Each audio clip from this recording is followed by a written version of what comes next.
Hello everyone. तो आज हम बात करेंगे बॉलीवुड के बारे में। बॉलीवुड वो टर्म है जो आज से तकरीबन ये कह लो कि 10-20 साल पहले बहुत ज़्यादा ट्रेंडिंग में था। पूरा वर्ल्ड उसको फॉलो कर रहा था और आज वही बॉलीवुड है, वही एक्टर्स हैं, बट अब सिचुएशंस चेंज हो चुकी है। आज से 10 साल, 20 साल या 30 साल पहले तक लोगों को है ना एक स्टारडम पसंद था कि एक पर्टिकुलर एक्टर है, वो उसके लिए पागल है कि भाई अगर ये एक्टर है, चाहे वो स्क्रिप्ट में दम हो ना हो, चाहे उस मूवी में डायरेक्शन में दम हो ना हो, चाहे उसके लिए तुमने परफेक्ट लोकेशंस अलॉटमेंट की हो या ना की हो, क्या तुमने उसके अंदर परफेक्ट म्यूज़िक को यूज़ किया हो ना किया हो, वो कोई पॉइंट ही नहीं था। बस उस पर्टिकुलर मूवी के अंदर वो पर्टिकुलर एक्टर है, मतलब कि हम वो मूवी देख रहे हैं। ऐसा था आज से तकरीबन 10-20 साल पहले तक। वो सिचुएशंस चेंज हुई लॉकडाउन्स के बाद, क्योंकि लॉकडाउन वो टाइम था जब लोगों ने अपने आप को एक्सप्लोर किया, एक नए कंटेंट को कंज्यूम करने के लिए लोगों ने अपने आप को प्रेशराइज किया। लोगों ने वेब सीरीज़ देखी, लोगों ने उन लोगों की वेब सीरीज़ देखी है, उन लोगों की मूवीज़ को देखा जो लोग रियल में एक्टर्स हैं। तो ये कह सकते हैं कि लॉकडाउन टाइम था, ये जो कोरोना टाइम था, वो बॉलीवुड के लिए तो एक लो ग्रेड गया, पर जो लोग रियल टैलेंटेड थे उनके लिए ये एक बहुत बड़ा गोल्डन एरा था, जिस गोल्डन एरा ने बॉलीवुड को पूरा का पूरा बॉयकॉट करवाया। और उसी बॉलीवुड एरा ने, या उसी जो बॉलीवुड एरा जो इतने लंबे टाइम से चल रहा था ना, उसको पूरा का पूरा बैक फुट पर खड़ा कर दिया है। और आज की डेट में भी आप जाके देख लो तो बहुत लिमिटेड ऐसी आपको मूवी देखने को मिलेंगी जो बॉलीवुड के अंदर ट्रेंड सेटर है। मतलब जैसे कि आज की जो हम देखते हैं कि वह सलमान खान की मूवी आ गई हो, या शाहरुख सर की मूवी आ गई हो, या आमिर खान की मूवी आ गई हो, तो इनमें आपको एक चीज़ देखने को मिलेंगी कि भाई ये अब है ना अपने स्टारडम को लेके इतना कुछ हाइप क्रिएट नहीं कर रहे हैं। अब ये भी जानते हैं कि भाई अब पब्लिक को है ना लिटरली अच्छा कंटेंट चाहिए और चाहिए। तो हम उसी के ऊपर बात करेंगे आज कि भाई आखिरकार इस पूरे बॉलीवुड की जर्नी कैसी रही और अभी तक में क्या क्या चेंजेस आए और अब क्या चेंजेस आ रहे हैं। ठीक है, सबसे पहले बात करते हैं कि जो बॉलीवुड इंडस्ट्री है ना, वो one of the most powerful industry थी, क्योंकि भाई हमारी एकमात्र ऐसी बॉलीवुड इंडस्ट्री है, या फिर कह लो कि इंडियन इंडस्ट्री है, जो वर्ल्ड के अंदर सबसे ज़्यादा मूवीज़ को प्रोड्यूस करती है। और याद रखना एक और चीज़ जो आपको मैं हिडन चीज़ बताता हूँ कि बॉलीवुड के अंदर है ना एक चीज़ होती है कि भाई बहुत सारे प्रोड्यूसर अपना पैसा ब्लैक से वाइट में कन्वर्ट करते हैं for the making of movie. ठीक है, अब वो कैसे करते हैं वो आपको मैं एक अलग वीडियो में समझाऊंगा कि किस तरीके से मूवी मेकर या प्रोड्यूसर्स या डायरेक्टर्स या फिल्म स्टार्स अपने पूरे ब्लैक के मनी को वाइट में कैसे कन्वर्ट करते हैं। उसके लिए मैं सोच रहा हूँ एक अलग से पूरी सीरीज़ बनाऊंगा कि white money to black money वाला पूरा एक सीरीज़ बनाऊंगा, जिसके अंदर आपको सब कुछ समझाऊंगा कि अलग अलग प्रोफेशंस के अंदर अलग अलग लोग किस तरीके से ब्लैक मनी को वाइट में कन्वर्ट करते हैं। ठीक है, चलो वो बात अलग है, हम बात करते हैं आप बॉलीवुड के बारे में और आगे क्या है नेक्स्ट स्लाइड में देखते हैं। ओके, सबसे पहले आती है कि भाई एक जो साइलेंट एरा था जहाँ से सबकी शुरुआत हुई, तो शुरुआत हुई 1913 में, जहाँ पर राजा हरिश्चंद्र नाम की एक मूवी आई थी, जो दादा साहेब फाल्के जो डायरेक्टर थे, जो one of the greatest director कहा जाता है, जिनके नाम पे एक अवार्ड मिलता है दादा साहेब फाल्के अवार्ड, जो फिल्म इंडस्ट्री का सबसे बड़ा अवार्ड है। ठीक है, वो दिया जाता है जिन्होंने राजा हरिश्चंद्र नाम की पहली बॉलीवुड मूवी बनाई थी। ठीक है, जो कि एक साइलेंट मूवी थी और एक बहुत ये कह लो कि भाई वो एक ऐसा एरा था ना कि उसके बाद लोगों को नेक्स्ट 2 डेकेड तक, यानी कि आने वाले 20-25-30 सालों तक लोगों को रियलाइज़ होना शुरू होगा कि भाई मूवीज़ को किस तरीके से बनाया जाता है, किस तरीके से और अच्छे से डायरेक्टेड किया जा सकता है, और किस तरीके से अच्छा डायरेक्शन देने में और क्या क्या चाहिए। नए नए स्क्रिप्ट राइटर्स आए और राइटर्स ने अपना बहुत अच्छा और बहुत अच्छे से अपने आप को प्रेजेंट किया कि भाई हम ये चीज़ कर सकते हैं, और यहाँ से सब कुछ चला हुआ। यानी कह लो कि जो दादा साहेब फाल्के थे या फाल्के जी, उनकी जो इंस्पिरेशंस लेके जो लोगों ने आज जिस बॉलीवुड को हम देख रहे हैं ना, ये उनकी इंस्पिरेशन से हम आज तक चल के आए। ये है पूरा बॉलीवुड का एरा कि भाई आज चाहे आप किसी भी बड़े डायरेक्टर को देख लो ना, तो वो यही कहेगा कि भाई मैं ना दादा साहेब फाल्के को ही फॉलो करते हुए आ रहा हूँ, या फिर उनके जो नेक्स्ट जनरेशन्स थी हम उनको फॉलो करते हुए आ रहे हैं। तो वो उनके लिए बहुत प्लस पॉइंट था कि भाई जिस इंसान ने पहली बार मूवीज़ का ट्रेंड शुरू किया, अगर आप उनको अपना आइडल मान के मूवीज़ को बनाना शुरू करोगे और थोड़ा सा उसके अंदर मॉडर्न टच डालोगे, तो जिस डेडिकेशन का वर्क दिखा है ना, वो वर्क हमको दिखता है आज की डेट में साउथ इंडस्ट्रीज़ के अंदर। देखो आप एक चीज़ नोटिस करना कि साउथ इंडस्ट्रीज़ के अंदर ना आपको अब अब आपको दिखेगा कि भाई गाने वगैरह अब आ चुके हैं। बाकी आप थोड़ा सा है ना 2-3 साल पीछे चले जाओ, कोई भी मूवी उठा लो, कोई भी मूवी साउथ की, एक हीरो होगा, वो हीरो एक्शन पे बिलीव करेगा और उसकी जो पूरी स्टोरी होगी ना वो स्क्रिप्टेड होगी और बहुत अच्छी राइटेड होगी। ऐसी स्टोरीज़ को लिखा जाएगा कि जिसमें आप कनेक्ट कर पाओगे, आप सोचोगे, आप बिलीव करोगे कि भाई नेक्स्ट ये हो सकता है, नेक्स्ट ये हो सकता है, नेक्स्ट ये हो सकता है। But at the end of the day हो सकता है कि उस स्टोरी का कुछ अलग ही ट्विस्ट निकल के आए। तो ये जो टैलेंट था ना, ये टैलेंट सिर्फ साउथ के राइटर्स में था। और अब एक चीज़ देखो, अब बॉलीवुड के अंदर है ना सब चीज़ बढ़िया चल रही है। बड़ा एक्टर लेंगे, प्रोड्यूसर लेंगे, बट डायरेक्टर और राइटर्स ये होंगे साउथ इंडिया से। समझ में आया? This is the value of now. कि एक टाइम ऐसा था कि भाई साउथ इंडस्ट्रीज़ को ये कहा जाता था कि भाई इतनी बकवास मूवी बनाते हैं कि भाई एक मुक्का मारा 10 गाड़ियाँ जा रही है, एक मुक्का मारा पूरी बिल्डिंग तोड़ दी। आज उसी ही साउथ इंडिया के अंदर जब कोई हीरो आता है और परफॉर्मेंस देता है तो लोग उसी के एक्शन के ऊपर सीटियाँ मारते हैं। This is the era of cheese is changing. क्यों? बॉलीवुड ने है ना अपने आप को वो रोमांस कैटेगरी में, एक गाने वाले कैटेगरी में, 5 मिनट का एक्शन कैटेगरी में, उनमें डाल के रखा हुआ। साउथ इंडस्ट्री ने अपने आप को अपने अंदर वो चेंजेस लाए धीरे धीरे, जहाँ पर लोगों ने उसको एक्सेप्ट करने से ज़्यादा उस पर बिलीव करना शुरू किया। This is the era, right. आगे बात करते हैं और क्या चीज़ें हैं। आगे बात करते हैं कि भाई जो गोल्डन एरा रहा वो 1931 से शुरू हुआ, जब पहली बार बोलती या फिर जो बोलने वाली फिल्म थी। क्योंकि हमने पहले बात क्या किया, राजा हरिश्चंद्र वो एक साइलेंट फिल्म थी जहाँ पे सिर्फ एक्शंस के द्वारा आपने वो पूरी की पूरी मूवी को डायरेक्ट करके पूरी मूवी को पब्लिश कर दिया।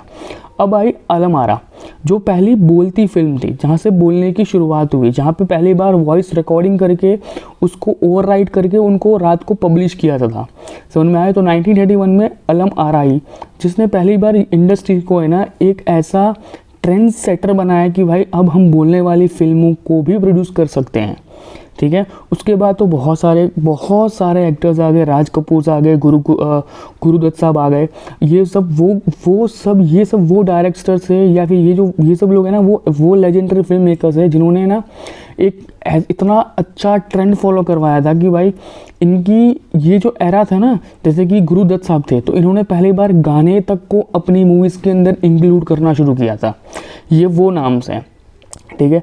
आगे बात करते हैं कि बॉलीवुड की जो बिगिनिंग मूवीज़ थी ना वो एकदम सिंपल थी, पर सोशल इश्यूज़ को लेके थी, रोमांस को लेके थी और स्ट्रगल ऑफ कॉमन मैन को लेके ज़्यादातर थी। आप अगर 90s की जितनी मूवीज़ देखोगे ना तो आपको दिखेगा कि एक गरीब इंसान होगा, मेहनत करेगा और मूवी के एंडिंग में आते आते वो अमीर इंसान बन जाएगा। ठीक है। या फिर कोई भी सोशल इशू ऐसा उठाएंगे कि जो ट्रेंडिंग में चल रहा होगा, इंडिपेंडेंस को लेके चल रहा होगा, या फिर किसी भी फ्रीडम फाइटर्स को लेके वो मूवी बना देंगे, या फिर ले दे के उनके पास एक ऑप्शन बचता था कि भाई एक रोमांटिक स्वीट सिंपल स्टोरी को प्रेजेंट करो, लोगों को पसंद आएगी और लोग उसमें अपना बिलीव करेंगे कि हाँ भाई जो कैरेक्टर सामने प्ले किया जा रहा है वही कैरेक्टर मैं भी हूँ, ऐसा वो लोग बिलीव कर लेते थे।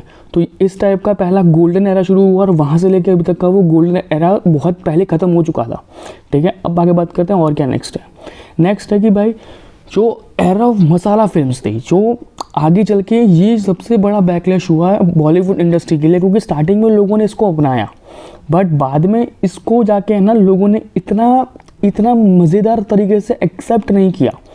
चाहे 90s का पूरा एरा था जहाँ पे आपको लगता था कि सोशल इश्यूज़ के ऊपर, एक कॉमन मैन के स्ट्रगल के ऊपर, एक रोमांटिक सिंपल स्टोरीज के ऊपर जो लोग पसंद कर रहे थे, क्योंकि लोग उसको फिल्म की तरह ही ले रहे थे। पर जो ये मसाला एरा आया, ये वो ऐसा एरा था कि जहाँ पे लोगों को अब अपने कैरेक्टर्स को बिल्डअप करने का चांस मिला। और यही वो एरा था जहाँ पे ऐसा नाम जो अमिताभ बच्चन, शत्रुघ्न सिन्हा, ठीक है, राजा बाबू करके जो कैरेक्टर है वो, ठीक है, शक्ति कपूर वगैरह, गोविंदा, ये सब जो कल्ट एक्टर्स थे ना, ये जो बॉलीवुड को एक नया वेव क्रिएट करके गए, ये था मसाला एरा। जहाँ पे पहली बार आपको दिखेगा कि भाई पुराने जनरेशन से जो नई जनरेशन बिल्डअप हुई ना वो यहाँ से बिल्डअप हुई, बट यही वो बिल्डअप थी जो इनका एंडिंग पॉइंट बना। क्योंकि इस मसाला एरा के अंदर लोगों ने अपने आप को स्टारडम्स के रूप में प्रेजेंट करना शुरू किया। यही वो एरा था जहाँ पे सलमान खान, शाहरुख खान, आमिर खान, ये लोग भी ट्रेंड्स में आए। बट इसी मसाला इंडस्ट्रीज़ ने इनको ख़त्म किया। क्यों? क्योंकि इन्होंने वो इतने मार्केट को हाई अप पे ख़त्म कर दिया था, या उतना हाई लेके जा चुके थे स्टैंडर्ड को लेके, कि अब बॉलीवुड एरा के अंदर वो लोग इस चीज़ को देख देख के बोर हो चुके थे। अगर मैं आपको लिटरली 1931 से लेके 2024 के बीच का पूरा एरा समझाऊंगा तो आप ये समझ लो कि भाई पहले साइलेंट आया, फिर बोलती आई, फिर मसाला आई। जो मसाला एरा था ना, ये बॉलीवुड का एंडिंग पॉइंट था, क्योंकि इस मसाला एरा में लोगों ने सब कुछ देख चुका था, और इसी मसाला एरा के बाद लोगों ने कुछ नई चीज़ों को एक्सप्लोर करना शुरू किया, बट उनको उस टाइम पे वेब सीरीज़ ने कनेक्ट कर लिया, वहाँ पे OTTs ने उनको कनेक्ट कर लिया। क्यों? क्योंकि एक चीज़ हो चुकी थी, क्योंकि इस मसाला एरा के एंडिंग तक आते आते जितने भी बॉलीवुड के स्टार्स थे, जो बिग स्टारडम स्टार थे, उन्होंने पैसा दब के कमा लिया था। अब उनको पता था कि उनके पास पैसा आ चुका है, अब जो उन्हें उनके आने वाली जो सेकेंड जनरेशन है, अगर वो कुछ कर पाए तो ठीक है, वरना तो इट्स ओके। कैसे? अमिताभ बच्चन का बेटा है अभिषेक बच्चन जी, उनकी फिल्म से चली हैं, कुछ नहीं चली हैं, कुछ चली हैं, कुछ नहीं चली हैं। कई बार वो मूवीज़ के अंदर सपोर्टिंग रोल में गए हैं, कई बार वो लीड एक्टर्स के अपोनेंट्स में रहे हैं, ठीक है। अमिताभ बच्चन की तरह नहीं, जो तो लेजेंडरी एक्टर है कि भाई वो चलते थे, मतलब कि पूरी का पूरा मूवी उन्हीं के ऊपर बेस्ड था। आज उन्हीं के जो बच्चे हैं, या उनके जो आने वाली जो नेक्स्ट जनरेशन थी अभिषेक बच्चन की, वो लोग उस चीज़ को, स्टारडम्स को इतना ओवरहाइप नहीं कर पाए थे।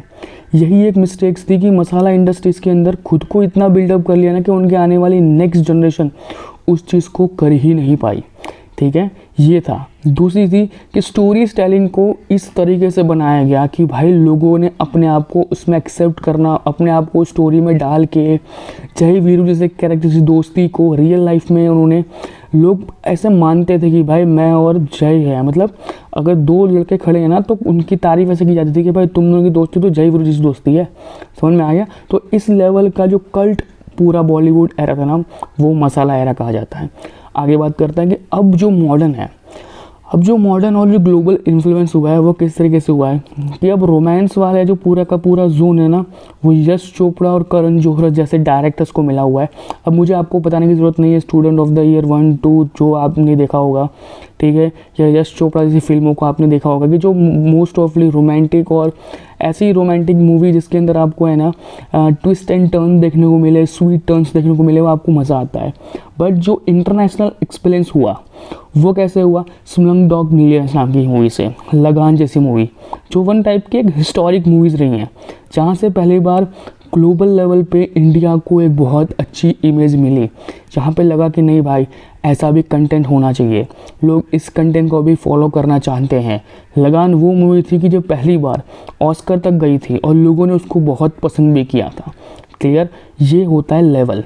आगे बात करते हैं जो पूरा एंडिंग ड्यूरेशन लेगेसी थी, जो पूरी बॉलीवुड की जो एंडिंग में काम करने वाली चीज़ें होती हैं, इनको लोग इतना कुछ ज़्यादा फॉलो अप नहीं लेते। वो कौन सी चीज़ें होती हैं? म्यूज़िक और डांस। बॉलीवुड के अंदर सबसे ज़्यादा बिलीव किया जाता है कि भाई हर एक आधे घंटे में एक गाना आना चाहिए, हर एक आधे घंटे। मैं बोलता हूँ आप कोई भी उठा के वेब सीरीज़ पकड़ लो, उस वेब सीरीज़ तक के अंदर भी वो लोग, अगर बॉलीवुड का कोई डायरेक्टर है ना तो उसने गाना डाला होगा, और उसी के सामने अगर उस वेब सीरीज़ को किसी ने वेस्ट साउथ से या फिर साउथ इंडिया से किसी ने अगर डायरेक्ट किया होगा ना, या साउथ इंडिया से किसी ने प्रोड्यूस किया होगा उस पर्टिकुलर वेब सीरीज़ को, मैं लिख के देता हूँ वेब सीरीज़ के अंदर गाने इंक्लूड नहीं करवाएगा। वो उस पर्टिकुलर 3-4 मिनट का पूरा पोर्शन होगा ना, वहाँ पे कुछ ऐसे स्टोरी को ट्विस्ट एंड टर्न करवाएगा कि आप फिर से है ना पूरे वेब सीरीज़ को बांधने में मजबूर हो जाओगे कि भाई आगे क्या होने वाला है। This is the difference between the Bollywood and the south industry, ये डिफरेंस है, ठीक है।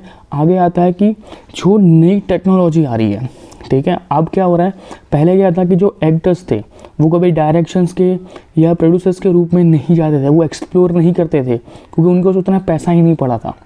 अब क्या हो रहा है, अब जो एक्टर है ना वो प्रोड्यूसर की लाइन में भी जा रहे हैं, खुद ही की फैमिली से किसी एक मेम्बर को उठा के बोल देंगे भाई एक काम कर तू अब से प्रोड्यूसर है, और उसी के फैमिली का कोई और मेम्बर होगा उसको बोल देंगे भाई तू डायरेक्शन कर ले।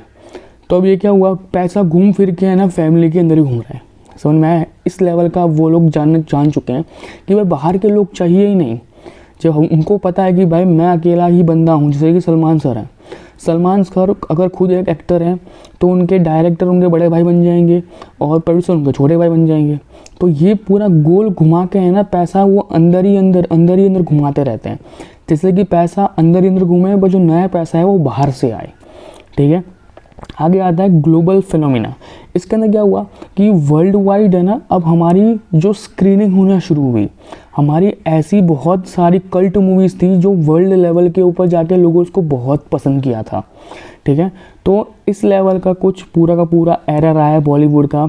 अगर आपको वीडियो पसंद आया हो, आपको मेरी जानकारी इतनी पसंद आई हो हिस्ट्री के बारे में, तो उम्मीद करता हूँ कि आपको वीडियो पसंद आया होगा। वीडियो को लाइक करना, वीडियो के अंदर छोटा सा कमेंट डालना अगर आपको पसंद आया है, और आप वीडियो को सब्सक्राइब करके जाओ, इस चैनल को सब्सक्राइब करो, क्योंकि मेरे पास अब सब्सक्राइबर आ ही नहीं रहे हैं। सो प्लीज़ रिक्वेस्ट करता हूँ, अगर आपको मेरा कंटेंट पसंद आ रहा है तो प्लीज़ वीडियो को शेयर करो और इस चैनल को सब्सक्राइब करके जाओ। मिलते हैं ऐसे ही कोई और नेक्स्ट इंटरेस्टिंग टॉपिक के साथ। Bye bye, take care.